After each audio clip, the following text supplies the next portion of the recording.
Hello, and welcome to our Energy Next studio at NOG Energy Week 2023. I'm delighted. I'm sitting next to me, Bolu Odusanya, MD and CEO of TREXm. Thank you so much for joining me today. Thanks for having me. Now, just to start off for our audience, what does TREXm do in the energy space? Yeah, so we look at ourselves, we're a proprietary holding business, and the goal is to build multiple platforms, creating value across the energy chain. Presently, we are in the EPC space as one of the leading indigenous EPC businesses. Have grown that with technical partnerships with large OEMs to deliver value particularly in Nigeria. We've done some work across West Africa. We're also in the chemicals business and across the chemicals value chain, from drilling and production through specialty chemicals and refining. We have clients in that space all the way from the large IOCs, the large Nigerian oil companies, and as well as on the refining side, Dangote and NNPC refineries. We're also in the engineering space generally, but the goal is we're building multiple platforms, creating value across the value chain. Oh, Bolu, that's really interesting to hear. And recently backed by the FT as one of Africa's fastest growing companies. What do you think some of the factors behind how you've been able to grow so much? I think it's focus. So when you think about business in general, jack of all trade, master of none. What we try to do is create highly specialized vehicles that can create value and unique value propositions in different service areas. So our focus has been our big key driver. Second thing is talent.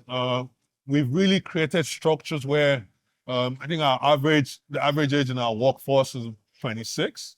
So we have big graduate training programs, and we're training lots of young Nigerian graduates and putting them to work in the energy space. Those two factors is what's creating value and leading to team accomplishments such as that.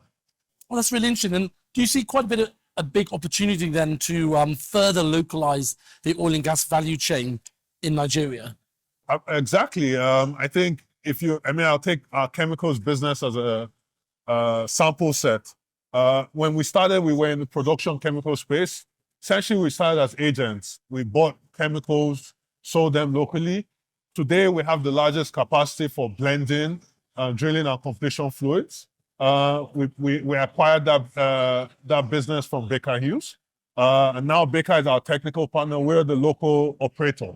And I think there are more opportunities like that we're exploring from an asset acquisition and growth standpoint.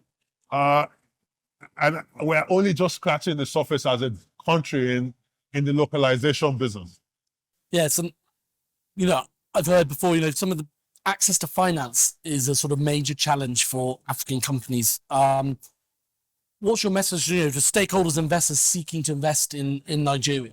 So I think the access to finance conversation is twofold. People say access to finance, but the real question I would pose the question another way.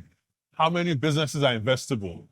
My background is in institutional financing. I was in private equity for a long time before setting up this business.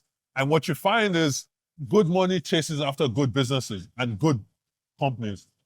Are the local companies good with institutional corporate governance structures, well run, clear management teams, and clear management philosophies?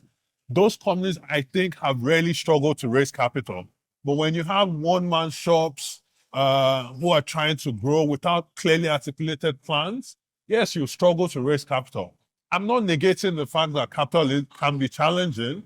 I mean, certainly going to borrow money locally from Nigerian banks at 30% or so interest rates is challenging. I'm not getting away from that.